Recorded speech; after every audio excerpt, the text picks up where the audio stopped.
Here are my personal settings I typically use to get cinematic footage from my smartphone using the MCPro24fps app.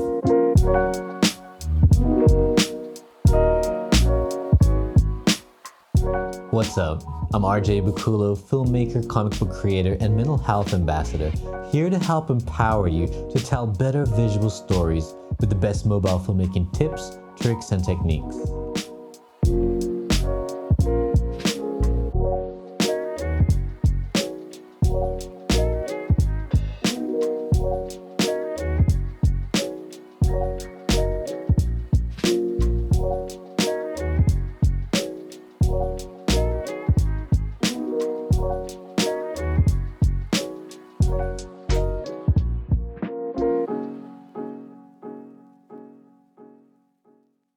Personally, I regularly shoot in 16:9 screen ratio and 4K resolution, which I can either scale down or crop into in my video editor for 1080p output, or keep for a 4K Ultra HD output.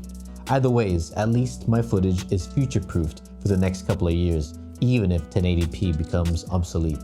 My frame rate is set to 24 frames per second to get that dreamy filmic motion, rather than that hyper-realistic, super smooth motion of higher frame rates like 30 FPS or more. This is perfect for when I shoot regular scenes or when I interview subjects for a documentary.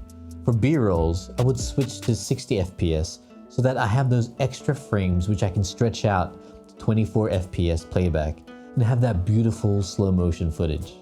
Of course, my exposure settings are set to manual to really get the most out of this app. What's great about this app, and most Android phones in general, is they can truly lock down exposure, unlike the dynamic tone mapping issue, which continues to plague iPhones even in its most latest iteration. In MCPro24fps, you can lock your ISO and shutter and expect no exposure shifts when your scene gets contrasty. My ISO is set to the lowest number as possible. When in low light conditions, I really try to never go above ISO 100, maybe 110 if I'm really desperate, because anything beyond this does get really noisy, even if you don't see it on your small smartphone screen. Low lighting has always been the bane to these smartphone cameras, but if you manage your settings well enough, you can get some very decent low light footage. My shutter speed, following the cinematic 180-degree shutter rule, is set to 1/48th a second, so I can get some realistic non-choppy motion blur. Stuttery footage like cars going by is usually a dead giveaway of amateur smartphone footage. Of course, choosing 24 FPS is also a subjective choice.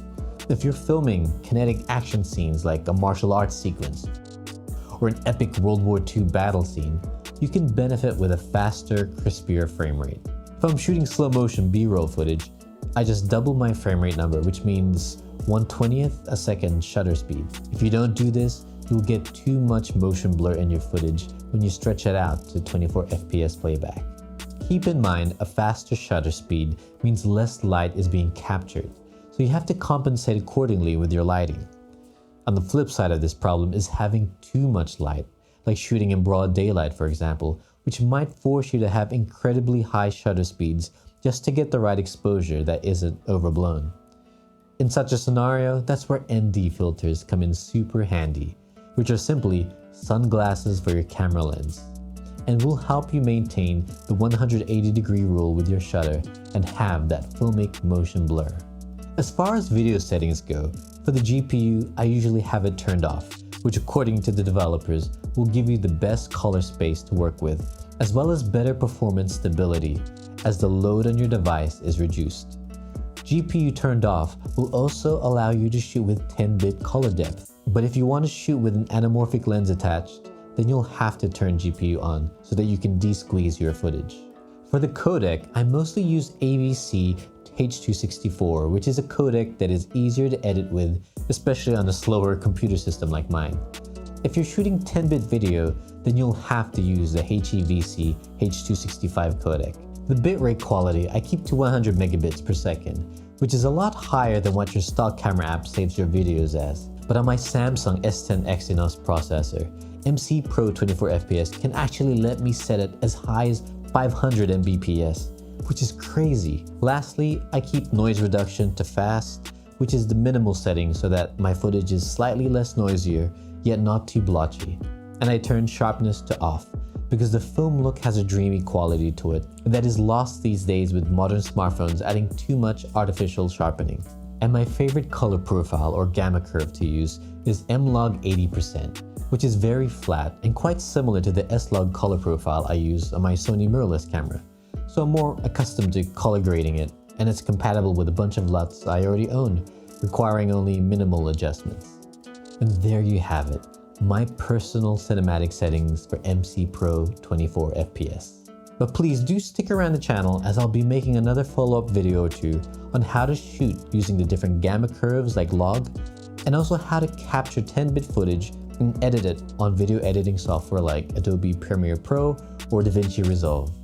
With powerful and accessible filmmaking tools like MCPro24fps, there really is nothing in your way of telling the best visual stories and taking those steps to become the filmmaker you dream to be.